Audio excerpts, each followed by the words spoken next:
I'm all good. Whatever. Throw the kitchen sink at it, man. Well, I just want to do something a little bit. I'm going to do something that I've never done on the podcast before. Yeah. And that is, I want to try to pick up a conversation from last week where we left off. Uh-oh. I don't remember what we talked about. And that's the problem, because we were talking about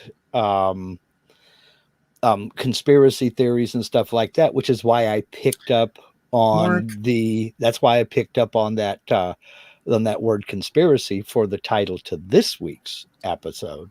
Mark, the one that went live this morning. I see what you're creating a series. And by the way, I really have to put my foot down sternly with all this conspiracy that you've been like getting into lately. I think that it's dangerous and it might sweep you up like a tidal wave and you won't come back from it. So I'm worried. I am worried. See, you're part of the problem, man. You're part of the conspiracy. You're in on it. You see, that's why I gave the wrong answer, right? Yeah, that's it. You're part of it. You're part of it. You are the problem. See, you don't want, the truth is there, man. The truth is there. You just won't admit it. Okay, so before we go any further, I just want to just welcome everybody. This is the Trampled Underfoot Podcast, which got underway in the green room and spilled over here because Mark threw something at me from left field. And I'm just, as you know, I am never the one that's interested in anything to do with conspiracy theories. So I'm just going to leave it at that. But I do want to welcome you guys to the Trampled Underfoot Podcast. You mean you're telling me that we've been live for almost 2 minutes now? Yeah, I did it secretly so that you wouldn't know. See, I told you, you're a part of it. You're a part of it. You are the problem.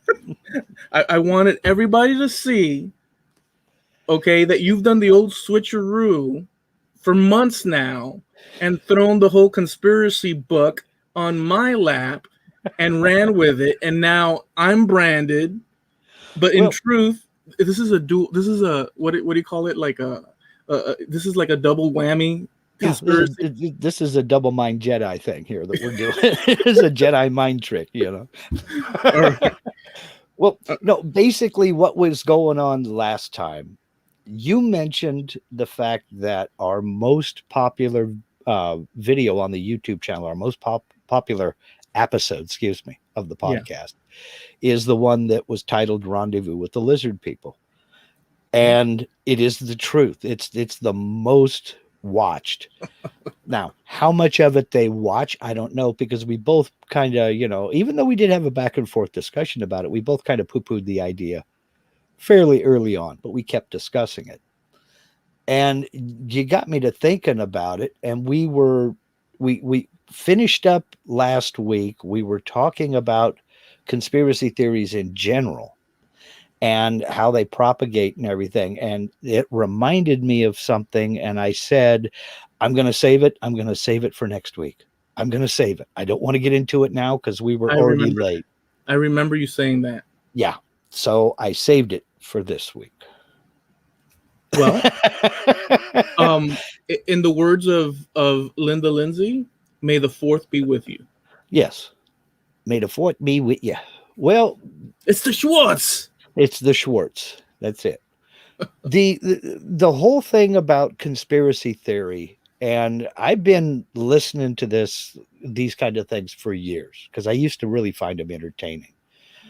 Because I just wondered where people came up with this stuff and how people came up with this stuff. And to me, it's what we were getting into and what we were talking about were people who take a little bit of information, just a little bit, and then they go off on a wild tangent about it. And what that reminded me of, what that made me think of was, don't the people who believe in these conspiracies, and I'm not talking about any specific one, just pick one at random. Any one except the lizard one, which is a solid conspiracy. It's a solid conspiracy, yes. And what made me wonder was, let's just say chemtrails, okay? They say this paper came out from the Air Force in 1996, talking about we're going to control the weather by 2025. Mm-hmm. And they latch onto that and they believe that. Mm-hmm. Then anything else anybody says is part of the conspiracy. So Right. here's my question. If NASA or NOAA, National Oceanic and Atmospheric Administration, or NASA, or the Air Force, or any government agency comes along and says, well, no, you see, we can't do that because they can't be believed. They can't What be believed. They're What do you part of the mean? conspiracy. What do you mean if we can't do that because? Can you say that in a different Well, way? if they give any kind of reason and say, well, no, that can't happen because the aircraft capable of carrying that much liquid doesn't exist. Let's Mm-hmm. just say they say that. That can't be believed. But yet the Air Force can be believed on that first paper. That's what I'm getting at. The Air That Force. What do you mean? it's Oh, I see what you're saying. it's So an interesting dichotomy in that the first thing they latch hold of, that's written in stone, that can be believed, but anything that follows can't be believed. yeah, yeah, I see what you're saying. So let me just reiterate it to see if we're on the same page.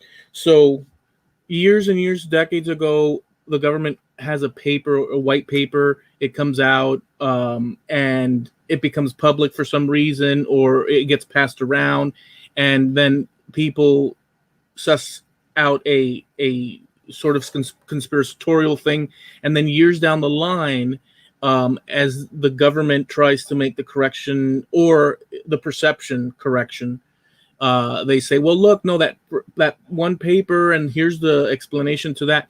These people latched onto that original document, which they did believe, but then all the other documents, they're like, no, no, no, that's a trick. And Right. so right there, it's showing that, oh, they trusted that original one, but Right. how about everything else? That's Right. your So and so what I'm wondering is, if you can't trust everything that came after, why do you put so much trust in the first thing?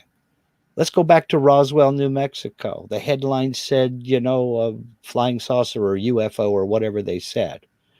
Then it wasn't years later. It was the next day they came out and said, no, it was a weather balloon.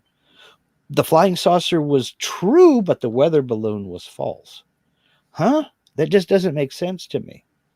Why is it you can't believe a correction, but you can believe the outlandish first thing? Well, so here's my thoughts on that initially. Okay. So my first thought is this: that obviously we don't know everything that goes on in the world. We only know things from our experience going out into the world. People in the country, as using the United States as the example, but you could use any other country. I'm sure they have conspiracy people in all sorts of countries, Sure. with their current situation. Interesting topic, and I have something on that later on, but yes. Okay, so using our country as an example, we have a government, and the government, functions for us, for our interests, or at the very least, if you really get, the more you start to slice things up into very smaller compartmental, the closer you look at something with a eyeglass, you start to see situations that might seem, and probably are, maybe not, but could be inconsistencies, and you start seeing the actions of human beings working in that capacity. And so, well, anyways, so things are always, in my opinion, depending on where you look, and if you look, more complicated than just, there's just that. I'll agree with you there. I will agree with you there. You can find complexity the more you examine something, even the most benign, simple thing, you can find. But anyways, so as a population, the government is there for our best interest. But that's a problem in itself, because you do have an economic situation. where people, because of an economic sliding scale, might have suspicion of the government on that level, so they'll have it on every level. And I agree with that too. You have an educational sliding scale, which will create the same thing. You have psychological sliding scales, and so you have all these things. So people that aren't in the room for the meetings, which is the majority of the town folk, right? There's propensity for doubting what's going on behind those closed doors, and some things are kept secret for the best interest of the country, and maybe not because it's a trick or something. But then again, last thing I'll say, with all that said, human beings are operating in all these different capacities, and human beings have been proven, regardless of what angelic uniform you drape on them. It doesn't matter what title you give them. It doesn't matter, from what family line they come from. It doesn't matter. None of the human beings innately have a wide and broad sort of like, there's a spectrum for them to be honorable, kind, just, or despots, and bad, and conniving, and so on and so forth. So people will doubt people in power because of just that, point. And I think that's healthy. I think a distrust of the government is healthy, because it is something that needs to be scrutinized. There's an old German proverb that says, if you like sausage and obey the law, you should never see how either is made. I disagree with that. It may not be pretty, but you do need to be able to see how it's made within certain reason. Yes, we do need secrets. There is a thing called right to know. And then there's also a thing that nobody wants to acknowledge, and that is a need to know.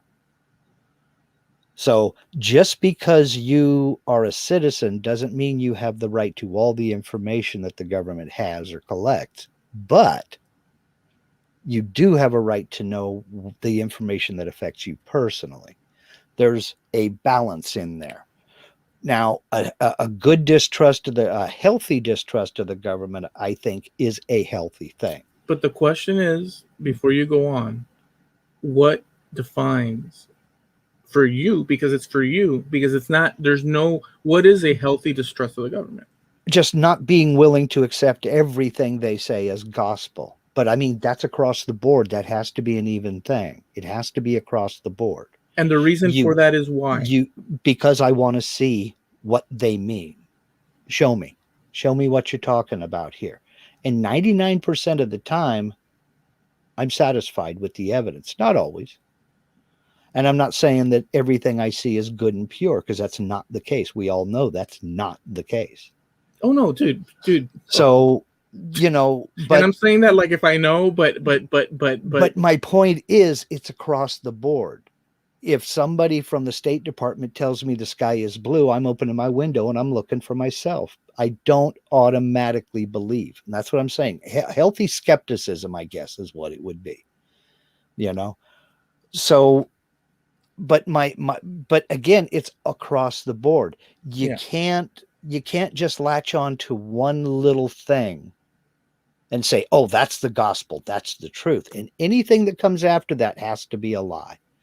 To me, it's circular logic, in that it's like Vigo as a puppy chasing his tail. There is no end to it.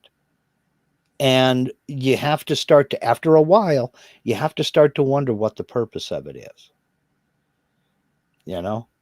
The initial, and I'm sure it's true for, well, I don't know. I can't say that it's true for. I was going to say it's true for most countries or places around the world, but I'll just stick to the United States.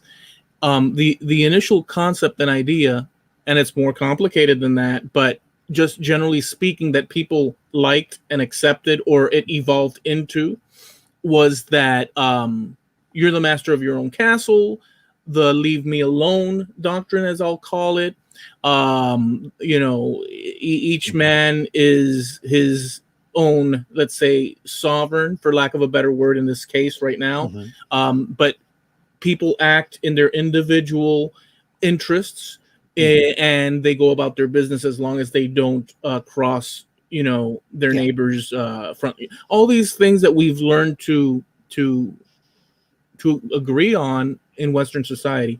That's a pretty acceptable. I feel very comfortable with those principles, because I think that they're base root principles that are beneficial to every human being, because nobody wants, hey, this is my crayon box, and somebody comes and takes it. No, it's mine now. No, there's principles there. Hey, this is my house. You find a guy sleeping in your recliner. It's like, yeah, what are you doing here? So there's a basic, or somebody builds a fence, and then everything that's in that fence out in the prairie where no one has been. I say that with a grain of salt. No one's there at the moment, as an example. I see what you did there. You see that? These things are acceptable, but we have a thing where government's pretty darn expansive, and there's more people on Earth. There's more people in the country, and people are more doubtful because they're not part of they pay their taxes, they go and vote, and they work, and they raise their families, and they see that there's an imbalance because there's people up there that, like Jim had mentioned earlier, they just keep cycling the same people are up there in those positions of power, and people see fluctuations in the prices of things. They're squeezed more and more. And so there's doubts on an economic, and there's just people aren't in the secret meetings, so they have doubts. Well, but the thing about it is a lot of times there are no secret meetings. And I say that understood as official meetings, and then there's the public that doesn't get to see certain things. But most of the public doesn't care about that. They're too busy trying to get a set of tires put on the car today, or they've got crabgrass is invading the lawn. But but the conspiracy people we're talking about. Well, the conspiracy people that we're talking about, I'm not insulting anybody. All I'm saying is, do your research. And I still come back to that question. How is the same source both right and wrong at the same time? If they can't be trusted with their explanations, how can they be trusted with the original source of the material? That's my question on the broader thing. But you can get around that. You can see how you can get around that, right? That issue. Well, yeah, it's not something that I'm trying to get around, or I'm trying to really understand. Let me something explain. that I just don't get on how they can think that, well, the Air Force was right and true here, but they were wrong over there. How does that work? But you can see, let me rephrase. Can you picture a scenario where the people that took that first document and said, well, wait a second, and then decades down the road, other documents come out and officials get up on the mic and say, well, look, this is what and they try to correct that. These people, those people that grabbed on and created the new conspiracy, say the jet stream, or the chemtrails, the chemtrail one. Can you figure or imagine to yourself an escape, a workaround from that conundrum that you've just explained? Can you yourself? I can find the proof that it was wrong, but I can't. No, see, I can't do that. I can't envision taking a look at that one policy letter that came out of the Air Force Academy, I might add. And it was basically let me see it here. It came from a paper that was written at the Air Force Academy, 1996, about weather modification. And it was called weather as a force multiplier, owning the weather in 2025. And it presented, basically, it was kind of proposing a directive to try to figure out how to control the weather to maintain U.S. air superiority, because we had all weather fighters and we wanted to keep it that way. Mm-hmm. It was a paper that was written for the Air Force Academy, Air U, they call it, Air University, Air Force University. This was never anything that came out of the Pentagon, but they latched onto that paper and it said, see, this is what's going on. This is what all this is. What I'm trying to get across here is that we do acknowledge that that we're talking about a certain group of people that believe a certain conspiracy. We acknowledge that they are that, and we acknowledge that they are people, right, and that they have the same head that we have. Oh, sure, I understand that. I just arms. Well, no, I'm going somewhere with this. A brain, eyes, and then within all that is a human being is capable of, they share these things. However, we do know that within the spectrum of human beings that we're all different in that we have propensities for this and that and all this. So we're trying to explain away why these people don't see that you're saying, that you believe the first paper and you're using that as your like stepping stone to in this continuum of a conspiracy. But you don't believe all the other papers, and so there's a contradiction there. And so there is a thing called confirmation bias, where there's no way. So if somebody comes to you and says, "Hey, look, Mark, this, I'll give you an example. I hate to bring it up, but like we were talking about like the weather in Spain one time. And you said, well, it's warmer than, and I said, well, no, it's Mediterranean. And it was comparable. At that point, you hadn't looked into it. No, I hadn't.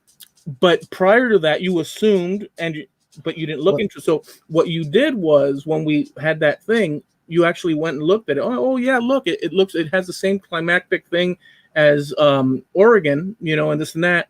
And you solved your own problem because you chose to do it, and you learned something, and then you said, okay, so that's not true, and then you moved along. But confirmation bias, if you're headstrong on something that you're passionate about, you're going to look at the information and say, oh, well, no, let's figure out another way. That's where I was going with this. That's exactly where I was going with this. Except I think it's deeper than just confirmation bias. Okay. I think it's deeper than that. Okay. I just don't know. I don't know. And then I'm trying to use critical thought and be logical about the whole thing. Yeah. And I think that we know that there are certain absolutes. You use the scientific method. Ice is cold. If somebody tries to convince me that it's hot, I can repeatably and predictably put water into an ice cube tray, put it in the freezer, let it freeze, take it out, and hand them a cube and tell me, is that cold or hot to you? That's logical. That's critical thought. It's repeatable and it's predictable. That's science. I don't know where you get the speculation. That's I guess that's one of my major problems with it. I just don't understand the dichotomy of the source is valid, then it's invalid, even though it's the same source. I just don't get that. Okay. My brain doesn't work that way. I'll try this. I'll try thinking this. So let's say you have your weather modification. And by the way, the government does have weather modification programs that it is tried, and I don't know the specifics, but there is a thing about that. So there is also cloud seeding, things like that. And yes, there's all kinds of stuff. So there's enough meat in that pot for people to take a little bite of and make, or be led down a broader sort of maybe conspiracy and Mhm. mixed up with. So in other words, there's enough little.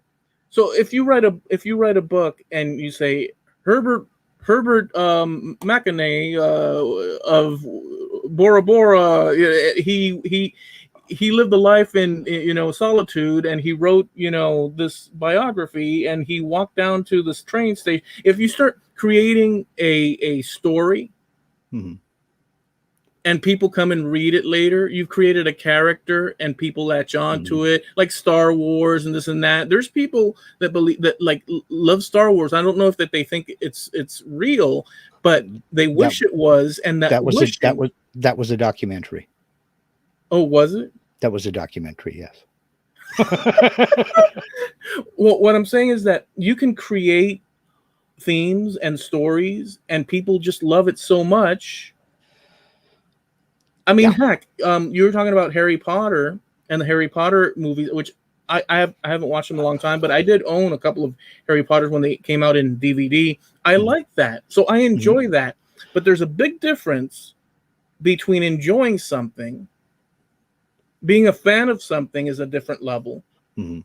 and then actually believing it. So there's psychological situations. But just stepping back, let's say you have 10 people and you have that conspiracy you're talking about the clouds and this and that. So, and they don't know anything. Those 10 people come across the information.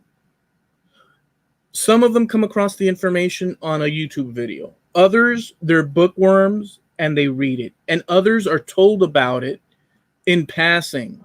Hey man, you know the conspiracy of this, and that. Depending on their level of their capabilities and their disposition, some might take note of it, some might investigate more, and there's a group of them just for simple Yeah. lack of knowledge, or I'm sorry to say, and it doesn't have to be like you can believe it and you're looking for the evidence, but Mhm. like let's say I believe that they're doing that aluminum, whatchamacallit, particles. I believe it. However, I'm going to study it, and I'm going to prove you wrong. And you're going to work at that. I have no problem with people like that. I have If no problem with people like that, because what they're doing is they're taking the work. Now, if they're honorable and they're saying, I'm going to find out if it comes down to it and I'm wrong, but I'm going to find out. And in this memo here, and I'm going to look over here, and we're going to go to if they do that, I have no problem with people that are out to break the story for what it is. exploration is one thing, and I'm with you 100% on that. Exploration and discovery, that's healthy. We need to do that. Yeah, I But think. we also need to do it the right way. In that, if you're going to take soil samples, you can't just go get a mason jar out of the garage and scoop up a little bit of dirt and call that a sample. What is that jar contaminated with? What's the lid contaminated with? How do the scientists take samples like that? Well, they pull a core out of the earth and they put it into something that is sterile, and they seal it right there and mark it and this, that, and the other. Okay, let's do it that way. You don't just go down to Walmart and buy a plastic shovel and a pail and go scoop stuff up on the beach and say this is a representative of all the sand on earth. That's not how it's done. That's not science. Look, You also don't go in with a preconceived notion and try to bend facts to fit your hypothesis. but it's hard. Okay, so let me just. So I agree with you, right?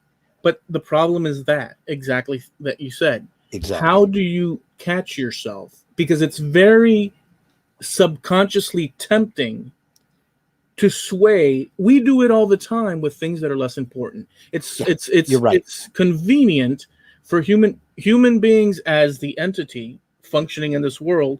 We want to be right.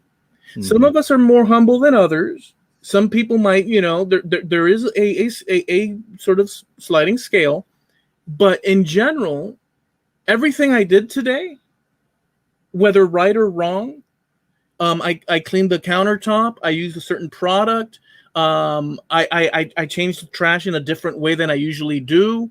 Just random things. I know it's ridiculous, but I can justify everything I did as completely appropriate and correct because I think it's the right way to do it. It's the optimal way to do it. Sure. And I would say that, but it doesn't mean it's true. In my mind, we want to be right. And so you have that problem. And I think you just nailed it right there. They are more interested in being right than they are the truth.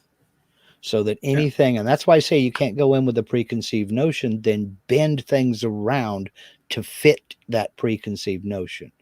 It has to be a search for the truth, and you have to be willing to accept that some facts may contradict your theory. And it's hard to do. And yes, it's very hard to do. You want to know how you do that? You step back and you let independent people do it. You let independent sources, for instance, we were talking about chemtrails. I can solve the chemtrail argument. And I've presented this to 4 different chemtrail conspiracy theorists, and every single one of them has found ways to say no and weasel out of it. You can't just say, let's take a soil sample and see how much barium or aluminum is there, because it's everywhere. Aluminum makes up 8% of the Earth's crust. It's that common. The reason it's expensive is it takes a lot of energy to extract, but it's common. It's there. What you need some sort of gauge to see when did that aluminum get deposited there. Here in the Pacific Northwest, we have that gauge. On May 18th, 1980, Mount St. Helens erupted, and it blasted ash. Scientists argue about this. They all agree at least twice around the Earth. We have that layer, and they can find it. Geologists can find that ash layer. It's only been 40 years. There's your gauge. You take samples everywhere from here at the California-Oregon border all the way up to the Washington-Canadian border. You take 2 samples. Excuse me. You take 3 samples at each location. Mm-hmm. All of the samples taken in Washington, you give to either the geology department of the University of Washington or Washington State University. You pick which one. All of them taken in Oregon, we're going to give to the geology department in University of Oregon or Oregon State University. You pick one. You're going to take another set of samples. I'm going to take another set of samples, and we can both have them tested by independent laboratories. Yeah, and if let's the samples... see if you are right, then there should be a high concentration of those metals or minerals or whatever you're saying above that layer of ash. Every single one of them has found a reason to duck out and say, no, we can't do that. They don't want the truth. They have a rice bowl. Well, there's money involved in doing that. Exactly. Well, yeah, there's money involved. No. Exactly yes. What you said and exactly what you thought I said. Yeah, both exactlys. Yeah, but even both if you're exactly about that they'll lose their money revenue, and the exactly you thought I said, which was that it costs money to produce the experiment. So on both it's a losing proper. It's financially taxing for them to do. But isn't it better to make money? But you know what? I'll pay for it. I'll pay for it all. So they don't have a monetary stake in this. I'll pay for it all. There is also the problem about making money off of these things. That's where I was going with next. They have a rice bowl. They want you to keep buying the books and watching the videos and clicking go to the website and sign up for my email newsletter. And here's my friend. He used to work for the government. He knows the real story. Buy his book. Go to his website. Sign up for his free email newsletter. They got to keep those clicks coming in. They got to keep that rice bowl producing. Because if it doesn't, they have to go out and get a real job. Yeah. There's a lot of that. It's not a lot of that. It's not that it's a lot of that. That's the point. That's the overwhelming majority of it. Exactly. No, that's the thing. That's the thing. Everything has a monetary value to it when it comes to these complicated setups and stuff. and people buy shirts, flat Earth shirts, and so on. And I don't down, like, let's say you're a flat Earth enthusiast on your own time, have at it. You, But there is a monetary investment in keeping the story alive. I wish I was that intelligent. I wish I was smart enough to come up with something like that and get on that gravy train, because you're 100% right. And I'm fine with that. If you truly, honestly believe that the UK's royal family is 7 foot tall reptilians in anywhere from 5'4" to 6 foot tall human No, suits, some if of you them, truly believe that, yeah. and you can uh, have speeches and people pay to hear you speak, and you can publish books and people will buy them, and you can produce videos, knock yourself right on out. Some of them are half reptilian and half human. Well, hybridization, but then again, Queen Elizabeth has been on that throne for a long time, coming up on 70 years, my friend.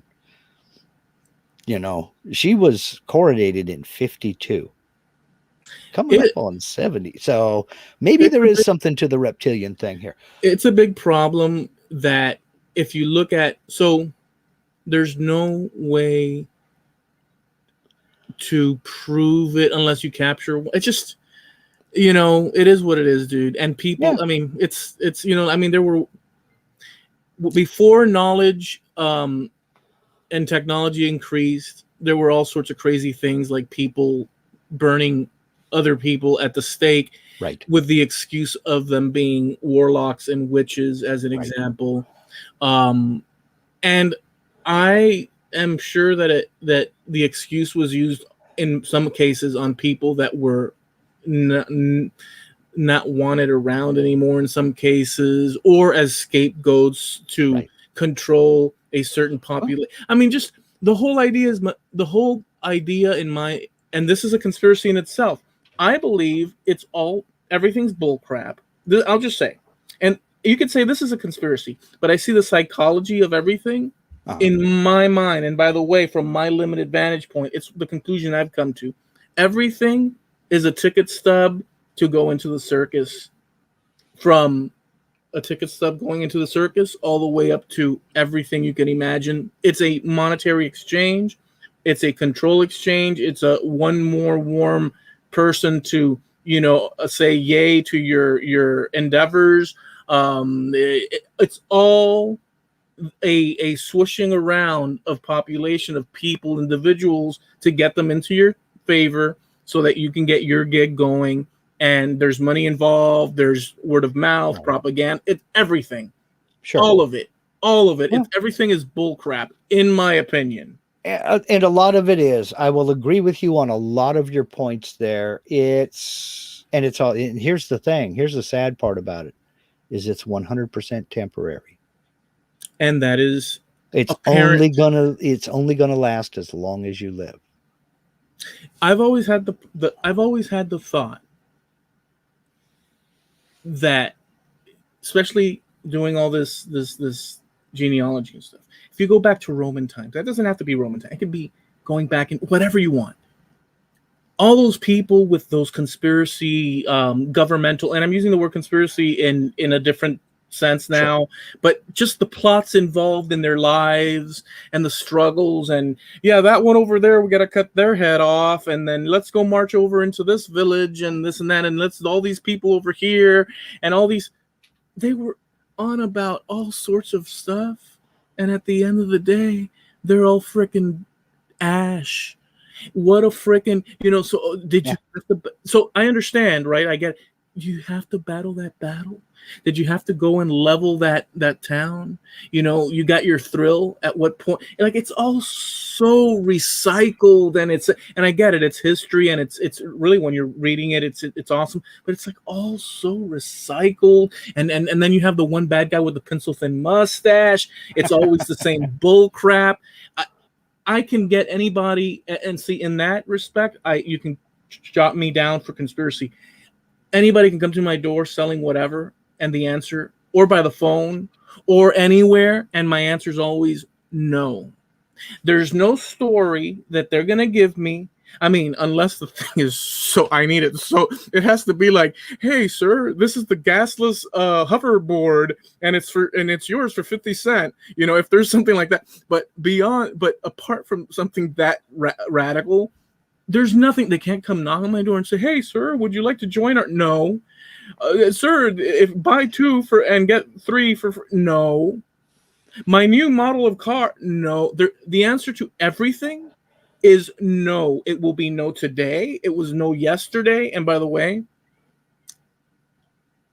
that's the same attitude my dad had. So I recognize, like, he said no to everything. No. And if something broke, I'd say, Dad, this broke. It. Leave it alone. That's it. It's okay. Leave it alone. And sitting there, don't touch it. Don't. Everything was standing there with the doorknob in your head, going, Dad, it's fine. Put it back. He was like, yeah, because his idea, he did impart that to me, and I understand the influence. Like, but I can't help myself. I'm a human being, and I'm stuck in the conundrum. It's the way you were raised. It's the way you were raised. And but he's, don't trust freaking, because what are they doing? Oh, they want your best. They're there for your best interest, dude. Maybe if interests coincide that are beneficial to, but are they there for your this guy that you don't know that's coming to your door selling you this hot, no. There's a little bit of a difference there. The guy coming to the door to sell you a new hockey puck, no, he's not looking out for your best interest. The guy that's coming out to you to tell you got a flat tire. But that's a little bit different. But yes. So let me step back. You're right. I get what you're saying. What I'm saying sounds callous and strong, pig-headed, and all this and stuff. That's me in the concept of how monetary, but human beings aren't just that cold and calculated. Human beings are also compassionate, and people help each other. So there is that too. So that's the saving grace in all this. But since we're talking about what you're saying, I just wanted to throw that in. That's where the scale is shifted with me when it comes to that, whatever. Right? Yeah. I'm biased as well. We're all so darn biased. We're so darn biased. And to a degree, we're also selfish and self-centered. Yeah. And we have to be. That's part of that is survival. But it's got to be a case of what's in it for me. And I get that. I understand it. I really do. And when was the last time you bought something out of the trunk of somebody's car in a parking lot that was worth a ding dong?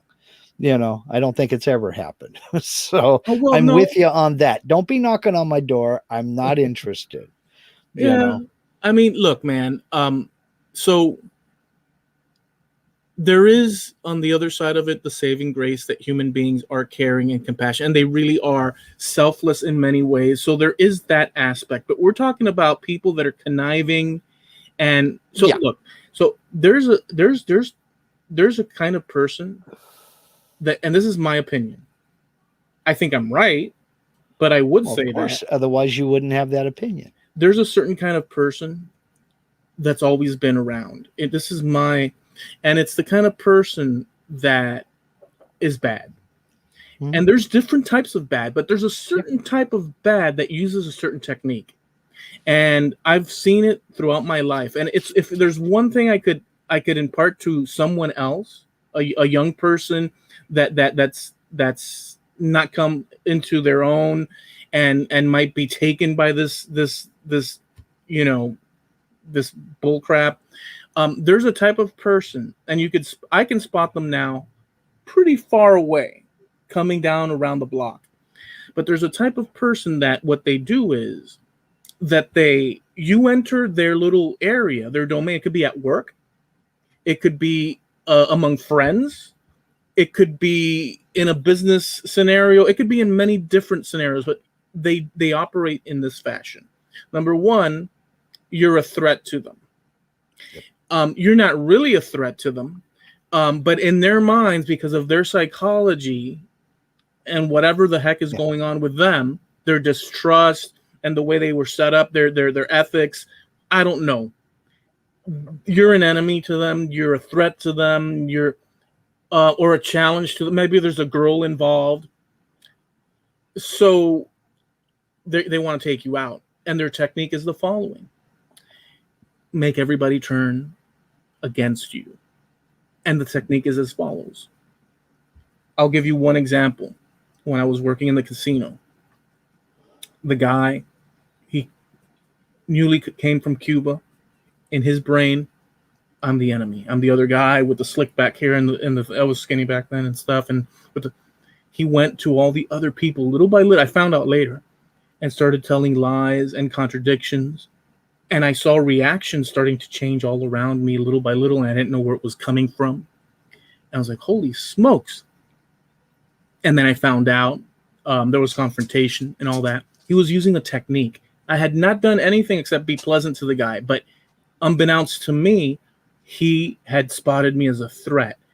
And there it went. And it's more complicated than that, but it was a good example. Another example, the certain neighbor, he'll go. There's people that'll go and talk to you and say, "Hey, man, how you doing, Mark? Hey, how's it going, Mark?" And this and that. Mark, yeah, dude, and this and that. And then he'll leave. Uh-oh. Uh-oh.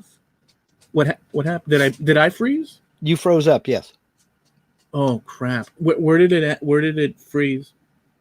Hey, Mark, how you doing? How you doing? How you doing? And then he'll go. Okay. And by the way, maybe this is a conspiracy. Maybe the internet gremlins has said, "Oh, he's talking some heavy duty stuff now." I'm sorry, I pushed the wrong button. Did you? I got no buttons here, man. You got the control room. No, I'm saying that the internet gremlins are, well, in any event. So the neighbor will go after he says, "Hey, Mark, this and that," and he'll go to another neighbor and he'll say, "Hey, Eloy over there, this and that, and this and that, and this and that." But when he's with you, he's like, "Hey, Mark," and this and that. But he'll also, when he's with you, tell you, "Hey, that neighbor over there, this and that, and this and that, and this and that." So what he'll try to do is create this whole sort of create drama around you. Yeah. Right. And so there's that personality, and for whatever reason that exists in the world, and those people are there as agents of chaos. Sure. And that's the selfish self-centeredness, I had an aunt that was that way. My grandmother's sister was not happy unless there was some drama in the family, unless two family members were fighting or arguing or at odds with one another. And she would play both ends against the middle until people figured it out. And then she just wasn't the popular aunt anymore. Yeah. You can count the number of people who went to her funeral on one hand. Yeah. It's a weird technique that... Dude, her daughter didn't go to her funeral. Her only child did not go to her funeral. She had alienated the family that bad. But that's down to personalities, and I can understand a certain level of that. But the whole conspiracy theory thing just kind of, you touched on a subject earlier about you don't know what it is in other countries, because it is different in other countries. The conspiracy theories are completely different. There's a widespread, for instance, there's a widespread theory in China, and this has been published in a lot of publications, books, newspapers, what have you, that a number of events, to include the rise of Hitler, the Asian financial crisis that hit in 1997, and even climate change, it was planned by the Rothschild family in Europe. Over there, the Rothschild family in Europe is the evil. And they're the ones they're the puppet masters pulling all the strings. So the conspiracy theorists can't even get on the same page. Over here, we think it's the Illuminati that's doing all that. Yeah, but so in the Illuminati case, it's all fact. Okay, so I'll just say this about that. As of late, there's been a bunch of YouTube channels popping up of ex-gangsters from back in the 80s and 70s. Yeah. As they get out of jail and this and that. And it's become this whole trend. And I'm going somewhere with this, but it's become a whole trend. So you have, and these people are pretty heavy duty people. I mean, they did some crazy, like, oh yeah, they did some heavy duty stuff. I won't even mention the people that are, you can find out, because they're everywhere now. So the one guy, I'll mention his name. His name is Michael Franchise or Franchise. You just froze again. Uh-oh. Technical issues. Uh-oh. I hope he comes back. This was getting good. This was just getting good. It's also his edit. Oh, man. I hope his system didn't crash.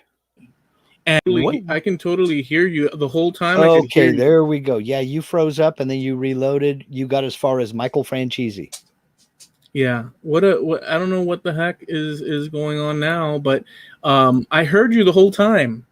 Oh. Like you said, oh, it was just getting okay. So we'll start from there. So Michael Franchise. So he back in the 70s and 80s had this whole thing where he was siphoning off tax money from gasoline stations across America, and it was savage. They took millions and millions and millions and millions. It was savage. They finally busted him and all that. So this guy went to jail and he came out and stuff, and he's got a channel on YouTube. So he's coming out with a book, but he's mentioned a few times in some of his videos. He says, guys, this is a guy that's been around the block. Guys, we're always doing these things and knocking off, and collecting money. Well, I'm here to tell you that the government, it's just another, and the other guy says it too. They all say it. The government is kind of, it's like the mafia, folks. And what it is he says it. He says what it is if you have your Democrats, you have your Republicans, you have your people from the different, and there are all these factions. And what are they really fighting for, folks? At the end of the day, because there's bills that are passed. And those bills, when you hear the word bill, when you're eating at a restaurant and do you want your bill and you get the bill comes to you. That bill in Congress and the government, when they say bill, it's basically money that you have to pay. Those bills that are coming out, the work that's got to be done, that's on your table, in your restaurant, your portion. And so he's saying these people are just vying for power and stuff. So he makes a comparison of gangsters and government and stuff. And there's something to be said about that because they are little in clubs and all that. I don't know if you've ever had a conversation with a politician before.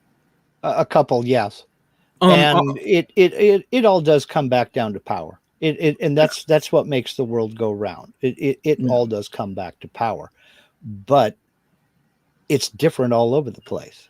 And that was the whole point of this. It's the conspiracy theory folks can't even get on the same page. Oh, that's what I was going to tell you. And the other thing is about it is it's another fallacy that I find fascinating.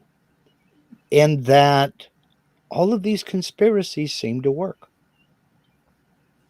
How isn't that magical? Yeah, but you have to step back half a second. So the Rothschild thing, you can make a true thing be a conspiracy.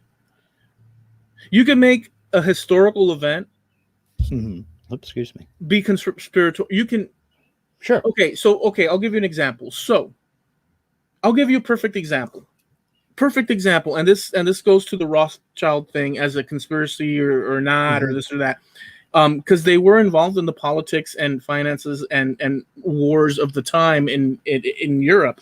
They had power. They have power. I mean, they exist, right? And people with power are. People with power, people that don't have power are suspicious of people with power because they have the power, but you know what I'm saying? But the people that don't have the power, so they're suspicious of the ones that do have power. Anyways, I'll bring it home to you. You could be a person that's never heard I hate to say it but it's a perfect example. I was on a web page and people were knocking Christopher Columbus. This is just an example for this thing. Okay. Oh, he didn't discover nothing, or this or that, and it was a total just like no. Oh, so he did nothing. So how do you know his name? What's the important? Oh, he did nothing. Well, why is he everywhere? Why are there statues? Why are some of our towns, cities, and place? Why all across but for people that have never heard the conspiracy of the Christopher Columbus, and then this happened and that happened, and they see that video as an example. Mm-hmm. All this information is already out there. But if you present it as a conspiracy and you put Christopher Columbus, I'm not saying justify him or not justify him. I'm just saying if you've never seen it, you come across the video, and let's talk now about Christopher Columbus. And the person's never seen it. You've now created, using tools of history, a conspiracy so that people that are ignorant on the subject will come into your fold. Yes, and that's the thing. And that's what I'm trying to talk about. That's the whole theme of this topic, is people need to do their homework. Have you ever heard of Occam's razor? Yes. Okay.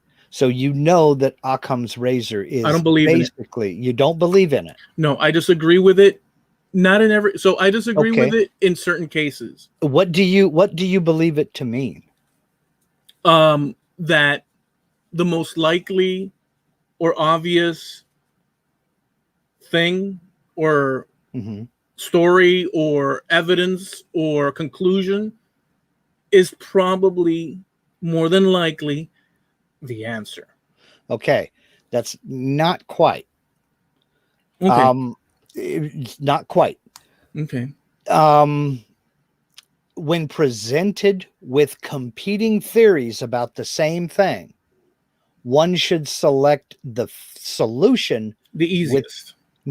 With the fewest assumptions. Oh, okay. It's not the easiest. It's the one with the fewest assumptions. I still disagree with it. I don't know why you would, because, all right, we assume there's life on other planets. We assume there are purple people on the planet Thorax. We assume they're capable of coming to Earth. Yeah. We assume they are here now. Mm-hmm. Therefore, purple people from the planet Thorax planted the flowers in my front yard. Right. In that scenario. No. In that scenario. Or my wife did it. Right. Which one of those? No, I'm going to take the one with the fewest assumptions. Again, in that scenario, like I said originally, it's not a blanket, like I said originally, but not in all cases. So in that case, I have no problem with it. But there's cases where the simplest, easiest way, that's put in front of you is not necessarily so. Again, it's not simple or easy, because a lot of these things are very, very, very complex. What they're saying is the one with the fewest assumptions. Oh, assumptions. Versus established data. The one with the fewest assumptions is usually, and not always, it makes that much room. Okay, I understand. So let me correct this. So my worry with it. So to correct that, it makes total sense, and I guess I would have to concede that yes, I agree with it.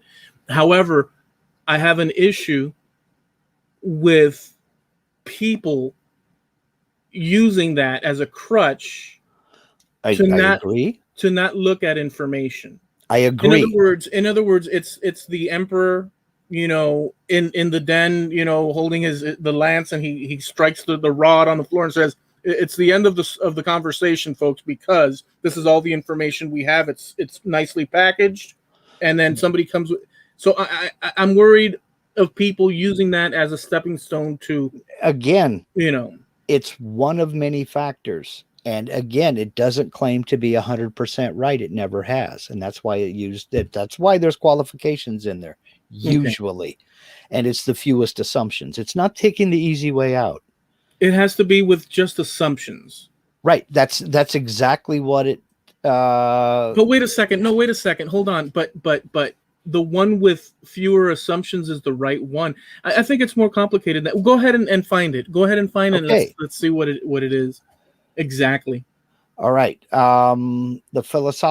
This philosophical razor advocates that when presented with competing hypotheses about the same prediction, one should select the solution with the fewest assumptions. This is not meant to be a way of choosing between hypotheses that make different predictions. It's basically saying that if you have a certain amount of data, this is made of sandstone. Sandstone comes from this region over here. There is evidence that it was quarried here and it brought over here with horses, whatever. That we know that it is sandstone. The sandstone here is the same as that sandstone. It was quarried over here. We think we can hypothesize that it was drug over here using whatever methods. As opposed to assuming that they had ships capable of carrying it from Majorca, Spain, assuming that they had enough Roman prisoners to do the work for them, and assuming that they had the technology to be able to sail all the way over here and deposit it where we found them. So, I still don't like it. So if you take all of these things, you have known quantifiable data over here and you have a bunch of assumptions over there. Yeah. It's probably more reasonable to go and follow this and see where this leads. Now, if you want to take off and follow the other one, that's fine. Yeah, I have a little bit of a qualm with it. See, I don't. I think usually the most reasonable answer is the answer. It's been my experience anyway. Well, so I can't argue with, you have the data. Hey man, and then there's pink elephants that are flying to the moon. That's another option. I can see how this would be the simpler one. So I get in that, but I can see scenarios where I can see scenarios like I mentioned before where people, all right, how's this? This is my problem with it. As long as all parties involved in both theories are acting in an honorable, upfront, non-hack sort of way, and they're both, intelligently putting forth, hey man, this, and that, and you're giving those two, I would always pick the one with the most clear data, as long as everybody is that's what I'm getting at. But if the one with the more clear data is not so he's got more clear data, but there's more information that he doesn't want to let this party, for instance, Egyptologists. You have people that have corrosion evidence and water, and then the people that are the bosses of the Egyptian archaeology, they say no to these people and they won't look into it because of money. So that's where I have a little bit of an issue with what you're saying, but in itself, as far as what you're saying, so I would have no issue with it. But I just wanted to make that case right there is not, that wouldn't have anything to do with Occam's razor. This is two competing theories. And the person deciding, no, we're not going to follow that because it'll, poke a hole in my rice bowl and then I got to go get a real job. Right. That's not a case of Occam's theory at all. Right. They're not functioning on the up and up. Even though they have proper information, there's more crates of secrets behind the pyramids in the back that they're not going to open because that would give this guy or this archaeologist more. So that sort of complexity, that has nothing to do with what we're talking about here. No, that's not Occam's razor. That's not that. What I'm talking about is, I say your hair is green, you say no, it's black. Right, but that's you both. Now you can show me the quantifiable evidence, but I can make several assumptions about the color spectrum of the bulbs that you're using and this, that, and the other, and convince other people that your hair is green. Who are you going to believe, me or your lying eyes? You know, you froze up as I'm saying your lying eyes, but that's okay because you say you can hear me. I will carry on. We need to land the plane. So when you get back, we can do that. This is weird. I'm back. It's saying my connection is unstable. If you're on Wi-Fi, try plugging in your router to your router or moving closer to it. But I'm freaking plugged in, like literally. Yeah, you may be having cable internet issues. Well, we've been going for 1 hour and 5 anyway, and I know you're going to have fun because it's your edit. So, well, you know that there's going to be 2 edits you got to make anyway. So, yeah, that's true. I got to find them too. Yeah, well, you know, it's half of the fun. They're in there somewhere. Well, let's go ahead and wrap this up so we can talk with the guys in the chat. They've been saying some fun stuff over there. Uh-oh. We go live. I'm frozen again? Nope. Just for a brief second. Damn, that's another one. Every time it's another edit point. So we want to thank you guys for hanging out with us. This is Trampled Underfoot Podcast, the podcast, and you can catch us every Tuesday at 9:30 Eastern, 6:30 Pacific here on YouTube, on our YouTube channel, Trampled Underfoot Podcast on YouTube, and we do have a Facebook page, and you can check us out there. We usually post things that we talk about, whether pictures or sometimes YouTube videos and articles, depending on the subject, and if it's something really interesting, we share it over there. So be sure to check that out over on Facebook, Trampled Underfoot Podcast on Facebook. And we are also sponsored by Steve Nealon over at Harneal Media. He's the sponsor of the trampledunderfoot.com website. You're looking to start a website, you're looking to get going with some merch, you need a little help setting all that stuff up, Stevie's your man. He's the webmaster to the stars. Very reasonable pricing and personalized service. You deal with Steve. You don't deal with some flunky, you know. All of Steve's flunkies, they mow the lawn for him and things like that. He doesn't let them near the important stuff. He does that all himself. Steve Nealon is your guy at harnealmedia.com. Sponsor of trampledunderfootpodcast.com. All right. Well, listen, you guys have a great week, and we'll catch you here next time on Trampled Underfoot Podcast. Unless it's a conspiracy. And it might be. All right. I'm going to give it a long. All right. There we go. We what we do, we see Ryan Sanchez over there. We're not going away. What we do is we record. This previous hour was the audio portion that's going to go up on Spreaker and get pushed out to everybody on the podcast side through iTunes and you name it, your favorite podcast source. Apple Music, it is now, and Amazon and all the others. So then now we spend the next maybe hour just talking to folks over here in the live chat. Greetings from Costa Rica. Well, welcome aboard, my friend. Glad to have you around. Welcome. So sorry about that. No, we usually the whole thing. So it was interesting.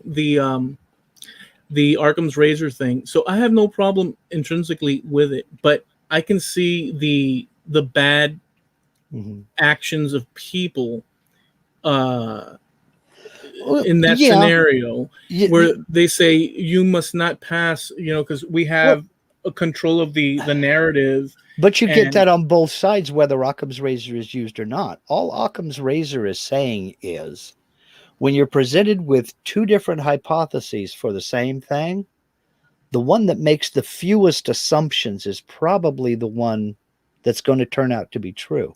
He says flat out, this is not a way of deciding which one is true. But usually the one with the fewest assumptions is the way to investigate further.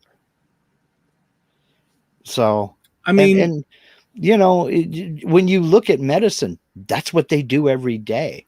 If a doctor sees you come in and your leg's bent at a funny angle, he can probably rule out pregnancy.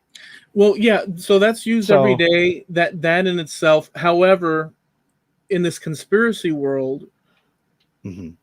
I don't know that. So you can easily say nothing's a conspiracy, and any extra information is going to be thrown in the box of.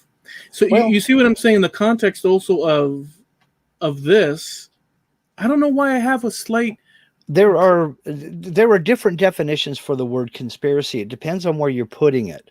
If you're putting it in criminal law, a conspiracy is an agreement between two or more people to commit a crime at some time in the future. Okay. If you're Right. talking about just a broad general on the street definition, it's a plan or an agreement by a group of people to do something unlawful or harmful to somebody else. So, if in its broader sense,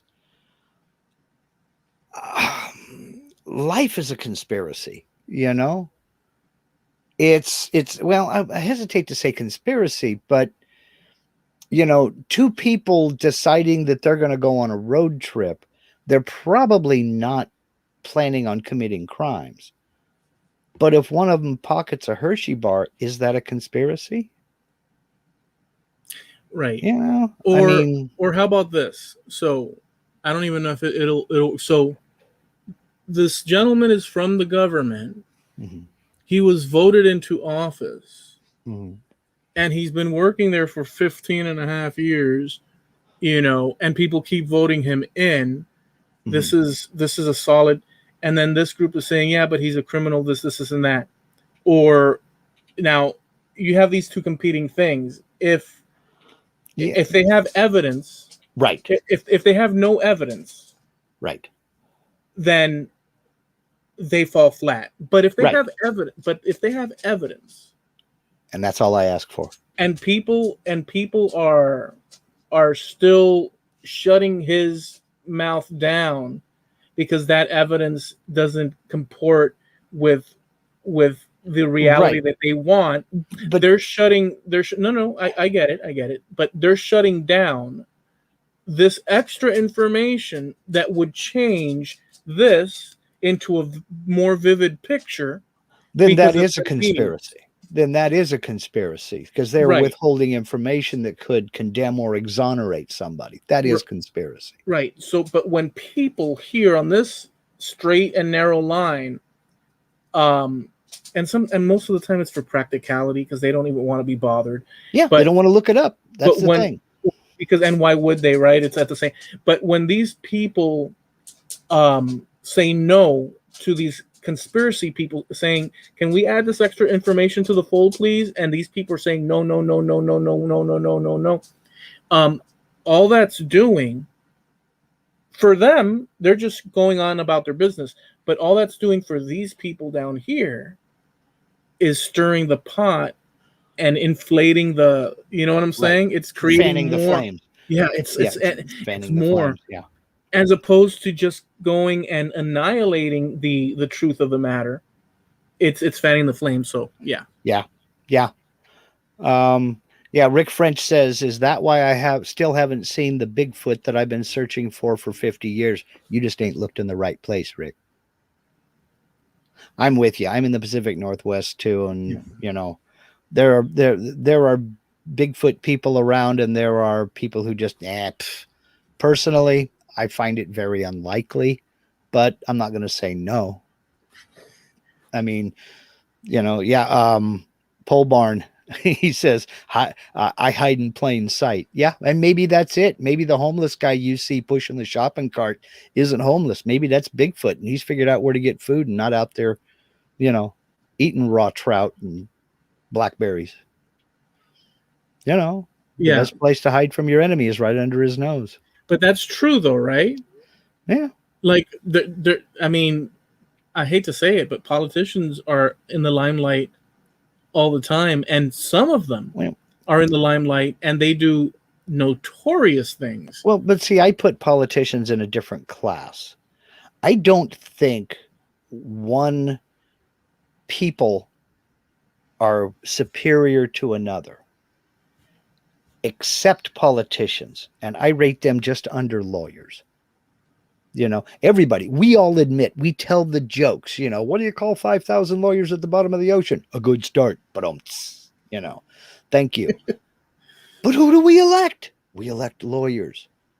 So you have lawyers who we all can agree, are the scum of the earth. Politicians are lawyers who want power. Gee, what could go wrong in that scenario? So nobody in their right mind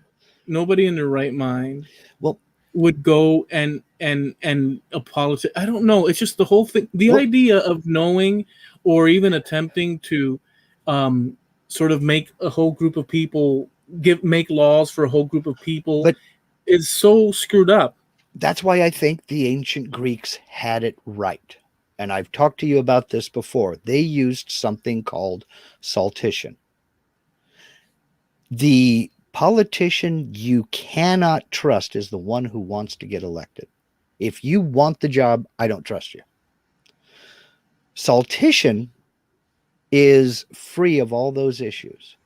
Saltition is basically the same way you're picked for jury duty. You register, you have to register, and then by lottery, they draw names. So all of a sudden, one day, you get a registered letter that you have to sign for that says, Eloy, you are now on the Miami-Dade County Board of Education for 2 years. And then when your 2 years is up, you're gone. You go back to what you were doing. Yeah. Leadership by lottery. That is true representation. They can't be bought. There can't be corrupt money to get them elected because they're not elected. Well, it's harder. It's not that they can't. It's harder, but they still can. Oh, sure. They still could. Yeah. But I mean, what I mean is there can't be any kind of behind the scenes things to get you elected because you're not elected. Right. And it can't be. And whatever fraud is committed, it's so divided.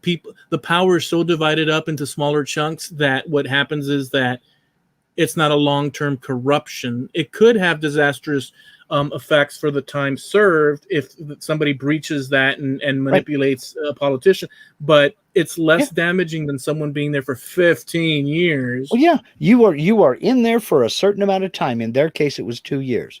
You're in there for a certain amount of time. You get no pension. You are paid for your time that you're actually working. There are none of these fact-finding junkets to Bermuda. None of that kind of junk. You go in, you do your job, and you leave. You represent your people, and then you're out of there. And once you're done, you can't go back. You're one and done. That's it. I like so there was a story an ex-girlfriend of mine told me, and so she said, and I always like the story. I always remember. I've told you, I think, before, but in Mexico somewhere, in a town, years and years ago, there was the politicians were vying for the mayor of the town or whatever. And there were a few people competing. Well, this one guy got up on the podium and stuff, and they had the little flags and the streamers, and he's talking to the whole crowd, and he says, folks, my competitor, he steals a lot. And people are cheering and this and that. But me, I only steal a little bit in front of the public. And everybody was cheering him. And I've always loved that story because there's so much there to grab onto, it's just so awesome. Yeah. It's the best of the worst and the worst of the best. Yeah. I mean, Jim Dockrell says he's got it right here, and Jim Dockrell is another one of our favorite Canadian friends here. There's got to be a reason why someone would spend $10 million to get a job that pays $300K. That causes me suspicion enough. You're absolutely right, Jim. And here's the funny part. They're more than willing to spend that $10 million for that $300K job because it's not their money. It's not their $10 million they're spending. That's why they're asking. It's your $10 million. That's why they want the donations. That's why they have the rallies for $35,000 a plate to have a dinner and sit at the table with your future congressman. Yeah, right. Yeah, You know, they're to be fair, it's a little bit obscene. It really is it is, but that you have these people using, what should be a more honorable, and and I say that in a soft, broad way. I'm not trying to pick anyone out in general, but that you have these people in government and politicians, and they're doing these things, and yet you have this whole population that really needs attention, and they're playing, fancy dinner foot well, hockey, but you I know. but I think the population needs less attention than people think they need. I think the population, I hate to say it, but most of the population just doesn't give a ding dong. They really don't care. The ones who bother to vote based on whether or not there's an R or a D next to the name. They know nothing about who it is. They know nothing about what they stand for. They don't know anything about their record. You could run a dog. You could put Vigo up for city council right He now. probably get elected. If you put an R or a D next to his name, he'll get votes. He will get votes. Well, but So, there's no, come on, but so I've had that with you and with many yeah, people. but Well, no, let me just say before I lose it, we have no choice.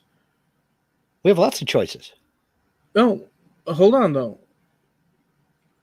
Well, in reality, we do have lots of choices, Mhm. but what I mean is, at the end of the day, you have whatever your alignment might be, and then you have a limited selection, and you can, of course, going with the choices that you said, you Mhm. can either not choose, or choose one, or choose the other. But it's not like if you have two crappy people. Well, yeah, you're right about that. But you can, in most states anyway, you can write in a candidate you want. So Yeah, there's but another choice. And yeah, there's third parties and this, that, and the other. But my point is this. Basically, the people who run the US, there's 500 of them. And I'm counting the president, Congress, the Senate, and the Supreme Court. Okay? There's 500 of them. Let's look at the job they've done, and I don't care who it is. I really don't care. yeah, If just a there general. is if there is poverty in the country, it's because they want it that way. If there is racial injustice or racial bigotry in the country, it's because they want it that way. If there is mass unemployment or trashy neighborhoods and crime rampant in the cities, it's because they want it that way. If they didn't, they'd fix it. They're doing just enough to keep people believing that they need them. Because the minute folks figure out, I don't need you, they've lost their power. They've lost their hold. The minute you figure out you can do it yourself and you don't need anything that they're offering you, they have lost their power, and now they got to go get a real job. So if there's anything wrong with this country, it's because they want it that way to keep us fighting down here so they can keep sitting up there. Just my opinion. I could be wrong. I don't know. I kind of agree with that. You know, I believe it Yeah. kind of sounds almost anarchist to say it, but I believe I agree with PJ O'Rourke when he said we have basically one right in this world. And that is to do whatever the hell we want to do. But with that right comes one basic responsibility, and that is to accept the consequences. So you can do whatever you want. Some of it may be good, some of it may be bad, but you are choiceless. You have to accept those consequences, even if that is a consequence of you doing nothing at all. But you couldn't also at the same time, like if you go and think of think of Rome or Greece, or you couldn't as a citizen. So the society moved, and it moved in a direction, and you could be the single voice or a small minority of the voice that says no, we should, but it's moving in, I don't want to say organic way, but it's moving in a democratic way where majority pushes it off to the side more this way or that way. And so individuals, whether they like it or not, throughout history, they're inside societies that go in directions that, I mean, sometimes they didn't want it to go, But but they had no, even if they had a vote, even if they had a whatever, it went in the direction it was going to go because it's just the movement of interests, greater than a single person, and well, it's yeah. just we're in a wave. But that's been happening since day one. That's been happening since it was Adam and Eve. But because So of that, because it, and it always has happened, right? sure, But it's because of that, evolution. we don't.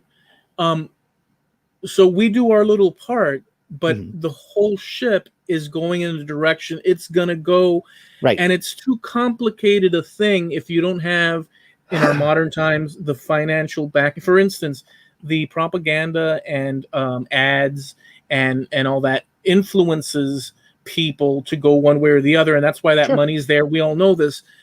So the public at large, that's maybe not as informed or set in their ways or whatever, the whole ship is moving, and the influencers have the big bucks. It really, and they invest the money into these politicians. That it's just, it really And is a screwed up thing. and the first line of defense, the front line of defense on that is us. We got to teach our children the right way. And you and I have had this discussion. Yeah, I didn't want to turn this into a political thing. I really yeah, didn't. That's why I kept trying to bring it back to conspiracies. But which you got to admit, Eloy, for me, this was a big leap because I'm always the first one to say, yeah, I don't want to talk about that. I don't want to talk about that. I can go either way. I could talk about it or not talk about it. Well, I know Yeah, because you find that to be entertaining, and I used to. I really did. I was a big time. I remember when Art Bell came on Coast to Coast AM when he first got syndication, first went nationwide. Um, I was working. We were living in Hawaii. We were stationed there, and I had to drive from Honolulu home at night when he came on. And I mean, I was just glued to that damn radio because he was talking about cool stuff. But I've always remained a skeptic. And that's one thing I will give Art Bell too. He always remained a skeptic. He'd let you get on the radio and tell any story you wanted to.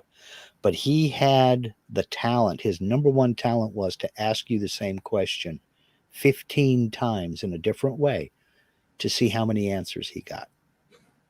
Because yeah, he was skeptical as well. Now, he believed a lot of far out things, but he was skeptical at core. And so he didn't just accept it right off the bat. He would try to trap people. So let me ask you this, So, just to see, okay. if somebody came to you that you trusted and knew for a long time, Mm-hmm. like this is someone in confidence that you're like, man, this person is on the up and up. They came to you and they said to you, Mark, the other day I was driving down this lonely highway and this extraordinary thing happened to me. And then I'm not going to say what the extraordinary thing is, not to taint Mm-hmm. you and let your imagination fill in the blank. But what he proceeds to tell you is something so outrageous outside of your, and you don't know this person to be, some sort of Mm-hmm. nut, but Mm-hmm. they tell you this series of things. What do you do? What do you do? And I know this Well, is a broad thing, but it goes to the point of somebody coming to you in trust and giving you, and they're not selling you anything, mm-hmm. or at least at Well, first glance, they're I just would telling have you, a hey man. I would have a crap ton of questions. I mean, obviously the situation is going to dictate which direction those questions go. But Yeah. if I have no cause to disbelieve them, it could be one of those. Now, what do you do? Okay. I mean, it Yeah. happened. I mean, that's crazy. It's weird. But now But what? but now with that said, Mm-hmm. in your life, in your lifetime, Mm-hmm. have you ever had a situation? Because I know I haven't to that degree of what I'm asking from you. Have you ever had someone come to you with something so outlandishly, just outrageous, otherworldly type of a thing. I mean, because Could be. I've had people come up and tell me about family tragedies. A loved one has died, or this, that, or the other, or a horrible accident.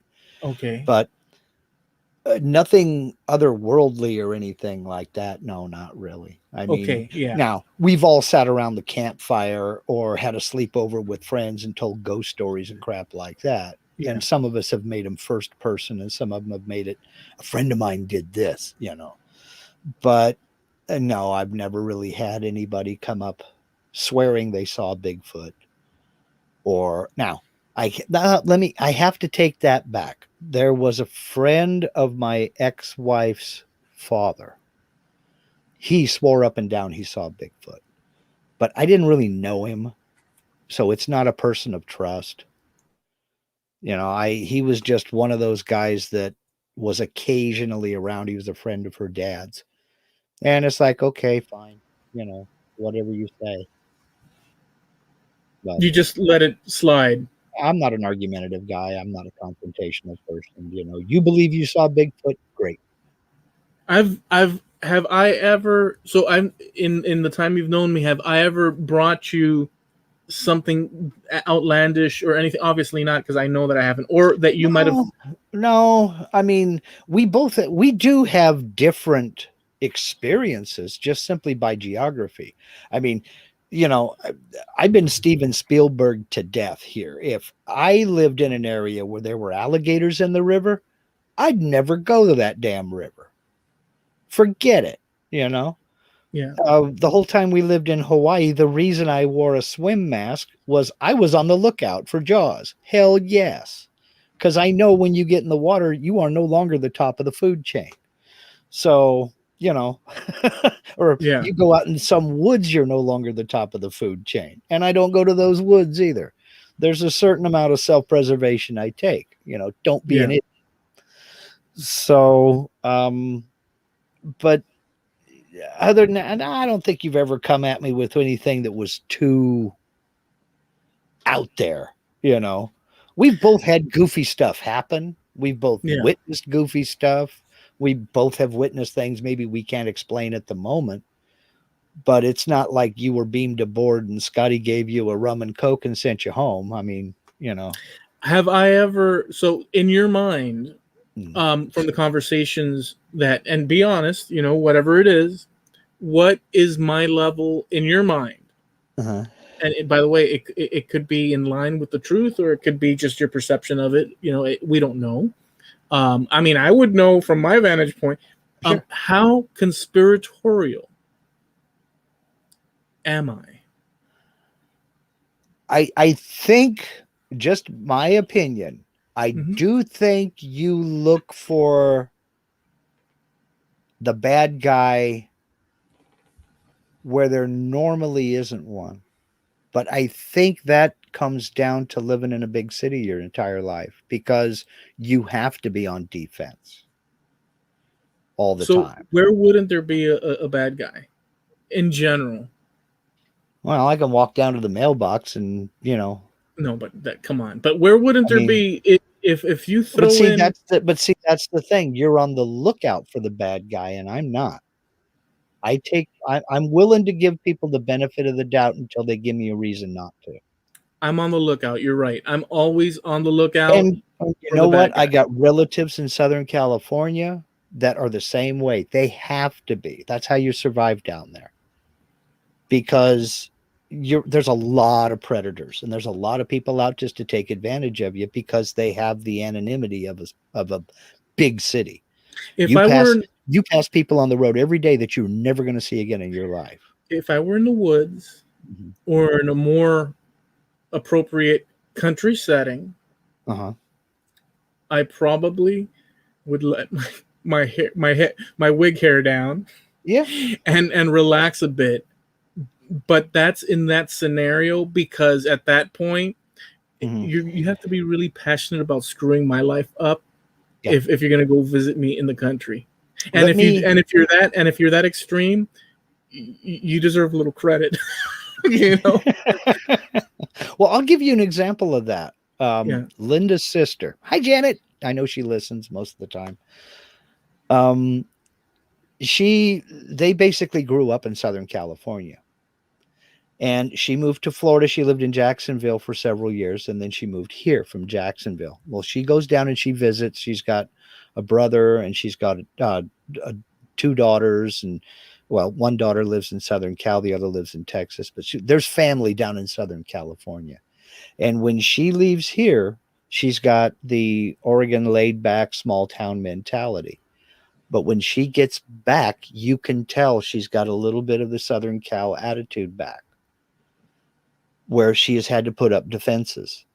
Yeah. She lived down there their whole life, and she knows how to get along in that environment. And she's got to do that again to get along in that environment. And it takes her about a week to come home when she gets here and realize that, she doesn't have to bar windows and, put a...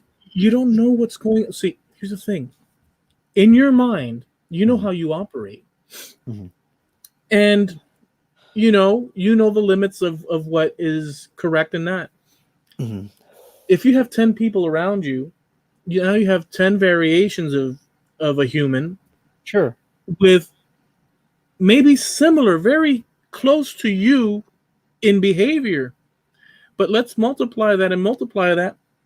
Now you have more possibility of behaviors that do not align with respect for the basic things that you, and all of a sudden, and people that have no qualm in committing whatever level of bad thing to take from you or a loved one or this or that. And it becomes a situation where you're like, well, you know what? If I can't figure it out from 10, from it's hard enough from 10 people, but if there's 1,000, 2,000, whatever. Yeah, I was just getting ready to say, you don't have 10 people, you got 1 million. Yeah, so I'm going to just flat out not trust or believe a single freaking thing from any of you, and I'm going to operate like that because it's the most reasonable thing. If you're innocent Bob jumping up and down the lilies, and you're going to be screwed in a situation like a big city. Now I'm not naive. I've lived in big cities. No, and I wasn't saying that for you. No, understood. I'm not naive. I've lived in big cities, so I do know how to cope. And you do have to put up the defenses.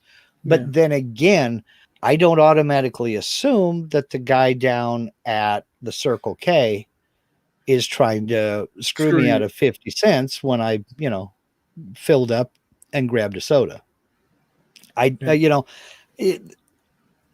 I'm more willing to take people at face value until they give me a reason not to. But let me the spider senses do start tingling every once in a while, and you're like, this dude is full of it. And you think, okay, well, thank you very much for your time. I really appreciate your time. And then off we go to the next place. There's little things like that, like, that like in a grocery store, and a little misunderstanding or inappropriate behavior from someone. And those are little things. And you can see those, and it sours you a little bit and stuff, but you can categorize that in the sort of the smaller bucket of, but there's full on fraud out there. Oh, sure there is. And that's where you don't know. I mean, have you ever seen a person in here that you encounter, and they're just totally talking to you, like trying to scam the crap out of you, and you can see it, but they're so into their bull crap that they think that they misjudge you, and you're watching this whole thing unfold in front of you, and you're looking at it, and you're like, is this guy must think I am a frickin' fool. But you've had sort of those experiences? Yeah, I've had those experiences. I've had them here. I've had them in other cities and other states and what have you. Yeah. And there were people like that. I mean, the guy that comes and knocking on your door saying, oh, we're in your neighborhood. We're from this company, and we're replacing windows with triple panes. And I'm like, good, having fun, enjoy. I'm not interested. It's just, it's real easy to get rid of those people. But and that's where that healthy skepticism comes from. It's like if your product is so good, why are you going door to door? How come people aren't coming to you? Why do you have to go find customers? Why Yeah. aren't they coming to you? Yeah. But then again, that cynicism and a little bit of a starch blocker that says to me, somebody selling meat out of the back of a truck is probably not trustworthy, and he's probably not licensed. So no, you can come knock on my door and tell me you've got 12 extra porterhouse steaks in the truck. I'm going to say thanks, but no thanks. We got a nice butcher shop right down the road. Have a nice day. Yeah. I mean, there's bad people. Look, there's bad Yeah, people. sure I there are. would prefer that we can't all be nice all the time. That's one thing. No. And we can have misunderstandings. That's one thing. But there's a difference between just back and forth amongst people at a grocery store. That's one layer of human. Sure. Just I woke up with my hair all in a bun and I'm all grouchy. But then there's people that are out to deceive and commit fraud Sure. and perpetrators of just all these, and those are the people really that I, you know what I'm saying, that I have disdain. I do. Though that's the disdain that I have. So if it's Yeah, me too. a lady rings me up and she forgot to put in the pencil packet in my grocery thing and I get home, it's like, oh darn it, lady. That's one thing. Sure. But so I have a problem with Yeah. Mr. or Mrs. Fraud. Let's screw this old lady out of 2,000, or Sure. Those are the ones. And I don't give them a chance to do that to me. But you know what? That's all I can do. All I can do is I can educate my kids. Look out for this. This is going around. Here we go again. And, I don't have any elders to take care of anymore. I'm the elder. And while I'm not, the sharpest tool in the shed, I'm not the dumbest or the dullest either.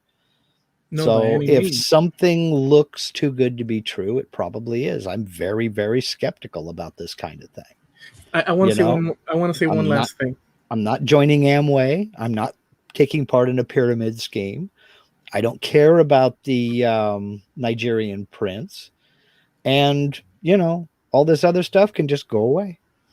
I want to just this last thing. Do you remember years ago? And but like I don't even know what time frame, but it was a long time ago, where there were commercials where they'd show you over here in Orlando, here next to this golf field and this and that, and call us now. We'll get you tickets and a free flight over so you could check out our bungalows and this and that. Oh yeah, and the timeshare thing. Yeah, do you remember that? I do. I remember looking at this and thinking as a kid, I remember doing my own scam in I'm not interested in it, but so I can get a free flight and enjoy the weekend for free, and they'll just do that. I thought to myself, yeah. I never did it, but yeah, I'm sure a lot of people Yeah. went and did that. And Jim is right on the money here. We're phoning you because the warranty on your car is about to expire. I got a call once from a guy who said he was from Publishers Clearinghouse and that I had won the $5,000 a week for life. And they would be coming to the house in about an hour. And he needed me to confirm my address. Oh. And I said, well, if you have my phone number, obviously. You should also have my name and address.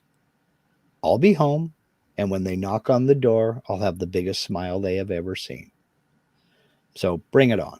Well, no, we needed you to confirm your name and address. I said, I have already confirmed it. I am me, and yes, I'm here. So bring them on. Interesting. And it was $500 for life? $5,000 a week for life. For life. For life. Well, that's their newest promotion is $5,000 a week for life. Oh, and is so it? that is the thing that they are giving away. But here's the dirty little secret. You got to enter the contest. Which you did not. I've never entered a Publishers Clearinghouse contest in my life. Did you remember that they used to send out the magazines regardless? Yeah.